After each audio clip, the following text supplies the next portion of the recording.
Hello students, welcome back to Hindi mirror channel. सभी students का Hindi mirror पर फिर से स्वागत है। अभी जो कंटेंट लेकर आए हैं हिंदी वालों के लिए लेकर आए हैं, कम्युनिकेशन स्किल का कल आपका पेपर है और हिंदी इंग्लिश दोनों ही क्वेश्चंस आपको प्रोवाइड कराए जा रहे हैं। आज पेपर बीएससी वालों का है और कल बीए बीकॉम वालों का है, तो बने रहिए हिंदी मिरर के साथ। ऐसे ही बेनिफिशियल वीडियो के लिए काफ़ी स्टूडेंट्स के मैसेज आ रहे हैं कि मैम इसमें से आएगा या नहीं।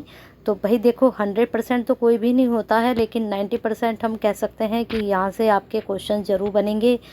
हाँ, अगर एज ए क्वेश्चन ये है तो पैटर्न आपका यही रहेगा, पैटर्न भी यही रहेगा। और क्वेश्चंस का जो पूछने का आपका तरीका है या फिर क्वेश्चन इससे ही रिलेटेड आपके क्वेश्चन पूछे जाएंगे, क्योंकि आपका जो सिलेबस है वहीं से ये क्वेश्चंस बनाए गए हैं और सिलेबस के अकॉर्डिंग ही क्वेश्चंस आते हैं। और ये भी बिल्कुल फाइनल है कि आपका जो पेपर होगा वह पेपर आपका एमसीक्यूज़ बेस ही होगा। और बाकी आज पेपर है कम्युनिकेशन स्किल का, तो और चीज़ें आपको पता चल जाएंगी आज पेपर होने के बाद।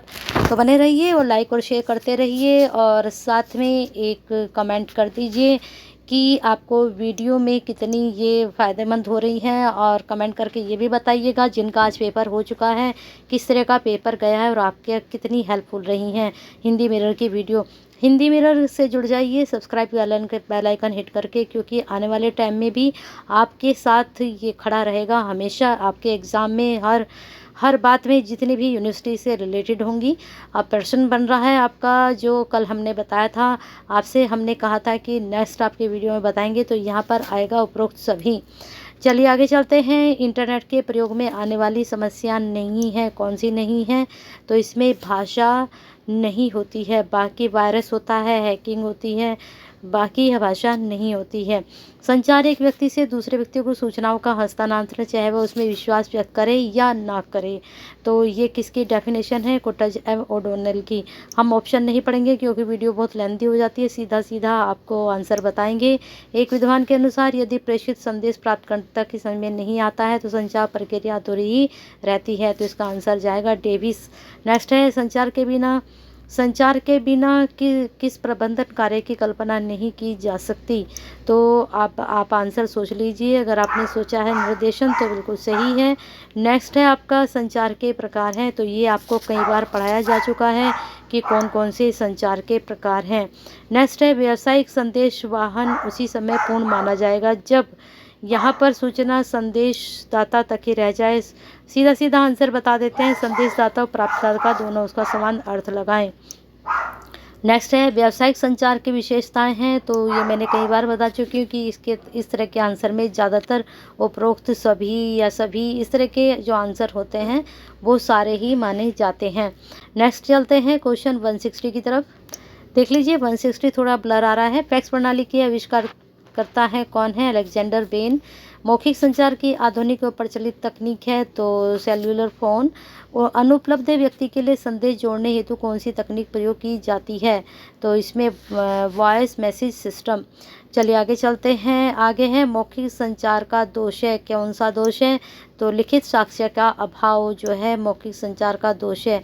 नेक्स्ट है, मौखिक संचार का लाभ है, तो इसमें आंसर सोच लीजिए। अगर आप सोच रहे हैं बी तो बिल्कुल सही है, प्रतिक्रिया का ज्ञान। लिखित संचार का लाभ है, तो क्या लाभ है? यहाँ पर आप अपना ऑप्शन सोच लीजिए, फिर हम आपको बता देते हैं।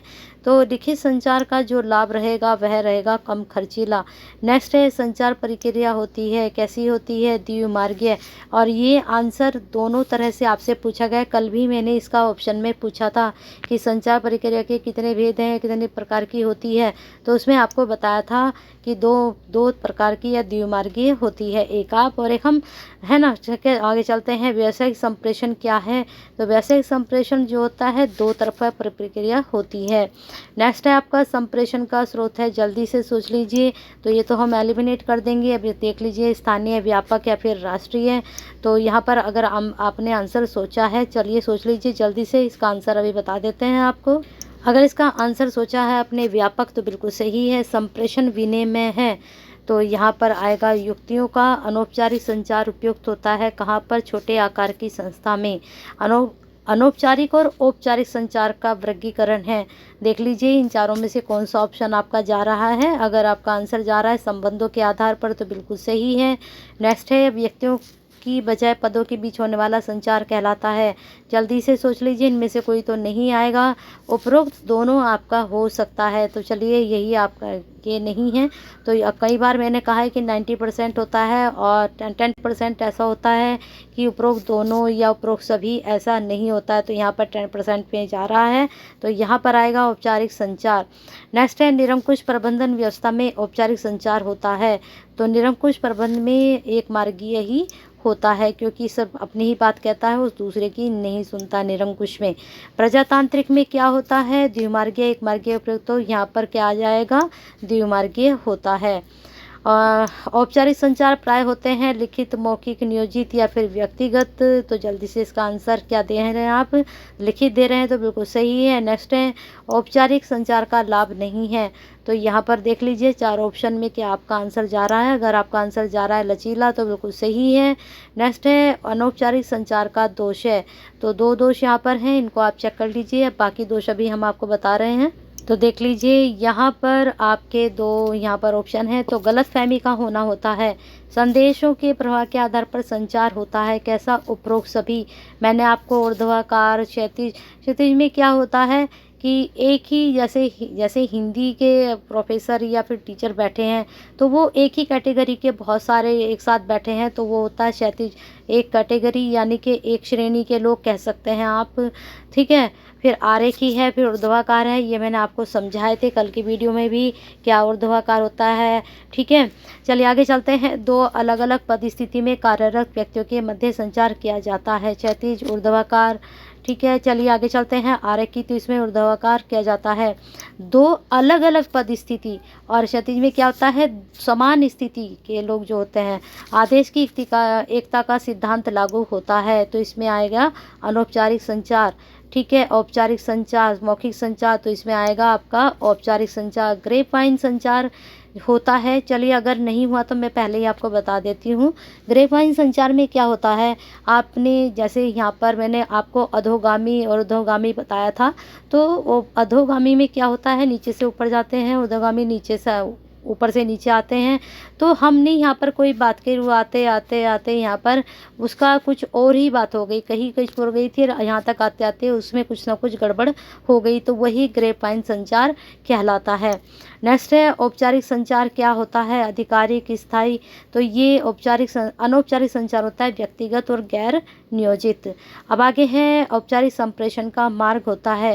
कैसा होता है, इसमें आ जाएगा आपका आंसर आधिकारिक होता है। नेक्स्ट है प्रबंध वर्ग द्वारा अधीनस्थों को दिशा निर्देश देना होता है। अवरोही, आरोही या उपरोक्त दोनों। जल्दी से सोच लीजिए आंसर, फिर आपको बता देते हैं। तो इसका आंसर जाएगा अवरोही। नेक्स्ट है आपका अवरोही संचार के उदाहरण है। ये 4 आपके सामने उदाहरण हैं और इसमें से जो आंसर आपका जा रहा है सही, वह जा रहा है कार्य निष्पादन के बारे में प्रतिपुष्टि। तो इस प्रकार से ये 184 तक हम पहुंच चुके हैं। नेक्स्ट आपको 2 वीडियो शाम तक मिलेंगी, तो बने रहिए हिंदी मिरर के साथ। शाम तक सारा कोशिश करेंगे कि आपका कवर करा दें। चलिए अब हम जरा एक लाइक तो बनता है, कर दीजिए और शेयर कर दीजिए। आप जैसे स्टूडेंट्स ऐसी वीडियो की तलाश में रहते हैं, आप शेयर करेंगे तो हो सकता है आप उनकी भी केयर करें अपने साथ साथ। और हिंदी मिरर का परिवार का हिस्सा नहीं बने हैं तो बन जाइए। आपके जो है फर्स्ट सेम से लेकर हम आपके 6 सेमेस्टर तक आपकी हेल्प और आपकी सहायता के लिए खड़े रहेंगे।